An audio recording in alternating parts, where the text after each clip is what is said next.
Alright guys, real quick, before we get started, watch this game. This game's kind of fun. I had a lot of fun playing this game, and then we'll get into the whatever I'm going to talk about later. It's not about winning, it's about the journey.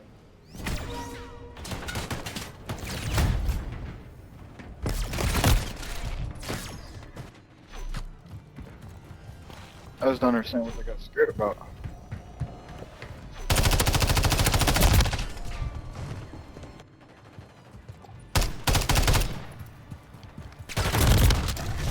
Behind you.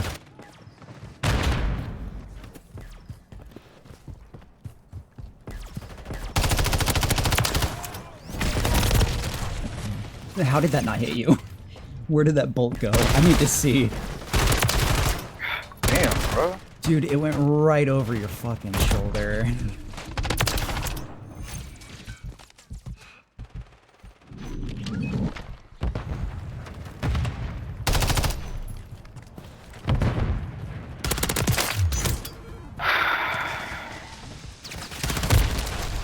Yeah, I think people just don't like this map because of how many people and how claustrophobic it is in free-for-all. I like it. I like the fucking constant action, you know? The only thing I don't like is the spawns. That's ridiculous. Yeah, the spawns are a little ridiculous. I mean, you did try to fucking... Oh my god, that would have been hilarious if I killed you twice.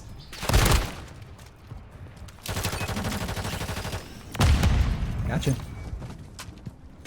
Are they bad spawns? Gotcha. Or like the top pipe spawns.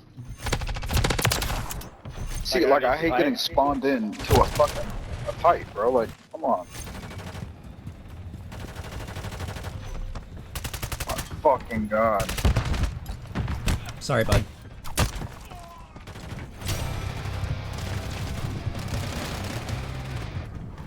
It's not you, bro. It's these fucking spawns.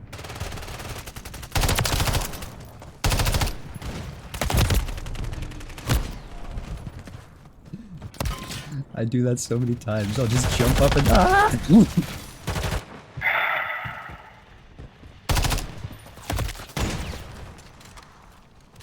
finna start camping until they fix their goddamn game.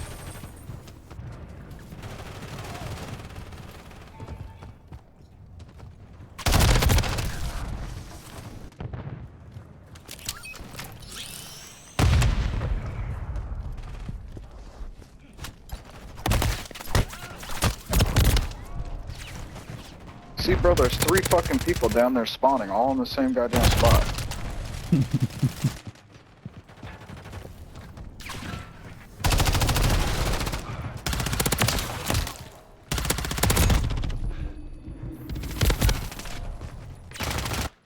Yeah, no, it's kind of brutal.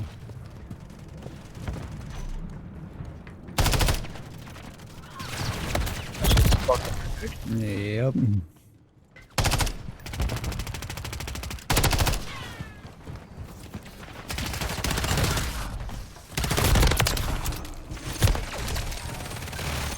I swear people gang up on you.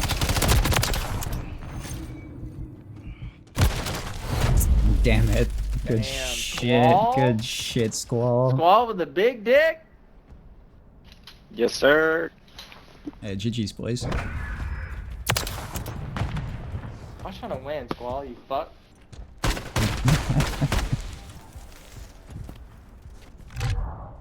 Better luck next game. Your mother. He says your mom. Your father.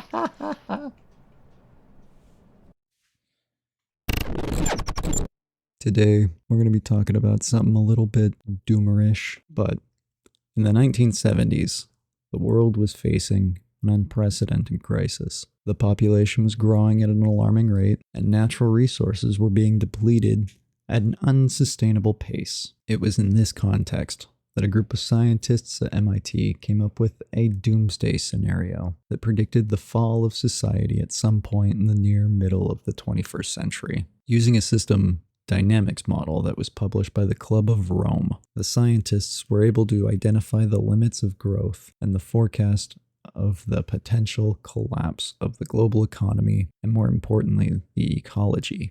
The model took into account of a range of factors, including population growth, resource depletion, pollution, and climate change. The study was considered pretty controversial, It sparked an intense debate. Many critics dismissed it as alarmist and argued that technological innovation and market forces would ensure that the limits to growth would never be reached. However, as we approach the middle of the 21st century, it is becoming increasingly clear that the projections made by these MIT scientists were not too far off. The Earth has been terraformed beyond repair by greenhouse gases from fossil fuels, according to the limits to growth model. This has made the next generation endure a heavy legacy of mineral resource scarcity in a planet that is characterized by radioactive and heavy metal pollution. Now, despite the controversy surrounding this study, it is clear that we must take its findings seriously.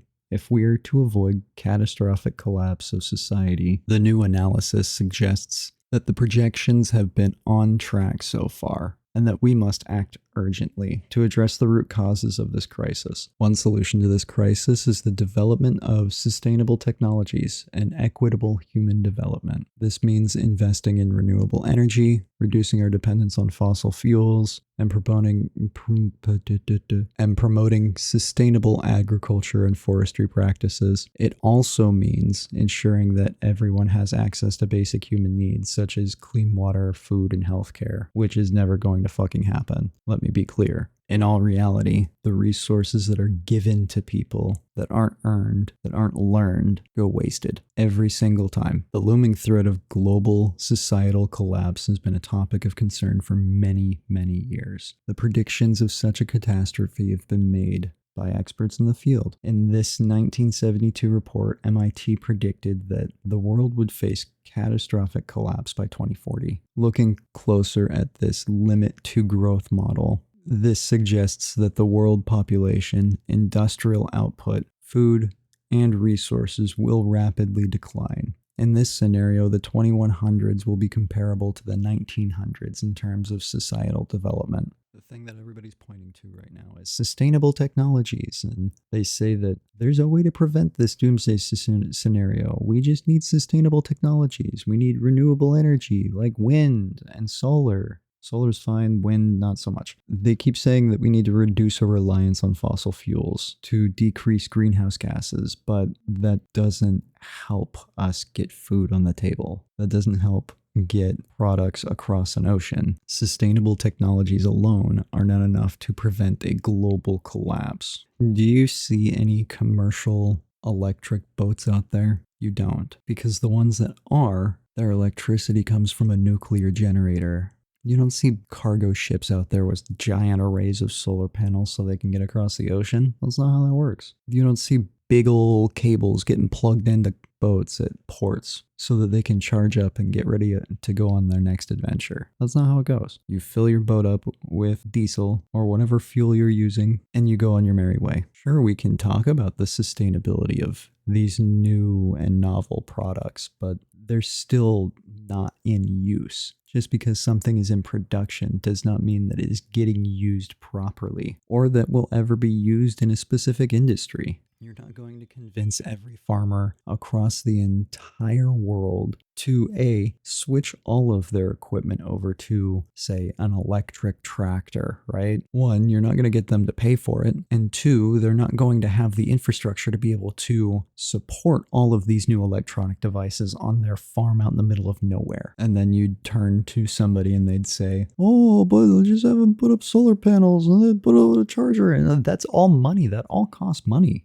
It's infrastructure that these people do not currently have in place. What they do have in place is a truck that can go get diesel for their tractor. They have a tractor that will run all day long without having to be charged. So even if we live in a perfect world where you can give away tractors and you can give away infrastructure, where's all the old equipment going to go? What are they going to do with that? You're just going to scrap all of this perfectly working equipment? And where are you getting the cobalt or the lithium or the manganese that you need to make these batteries from? Where are you getting the rare earth magnets for the permanent magnet motor that it's going to need? Where are you getting those? Where's this manufacturing plant for these newfangled electric tractors going to be? Where are the engineers that are going to not only design and manufacture this, but also write the programming code for it? But let's just go back to the farmer real quick.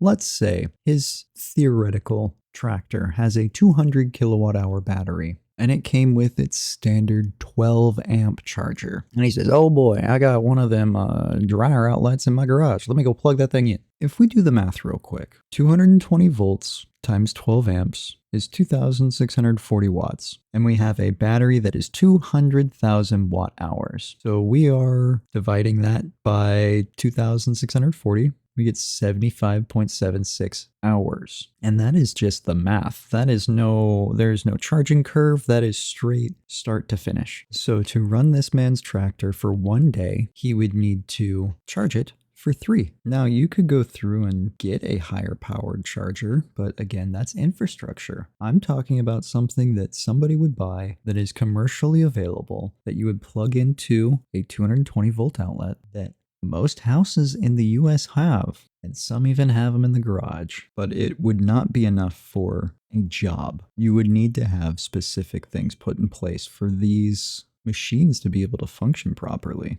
If you're looking at it in terms of how many miles per hour that would be, it's like less than 4 miles an hour that would be charging at. And that's because the battery would have to be so massive. So yeah, I'm pretty doomerish on this. Like, the world is ending. There's nothing we can do about it. Oh well.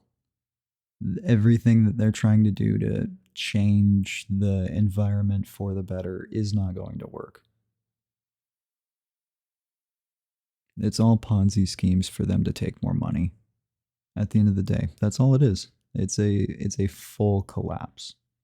There is nothing we can do about it, and you will be happy about it. Live in the pod, eat the bugs, like actual doomer type shit.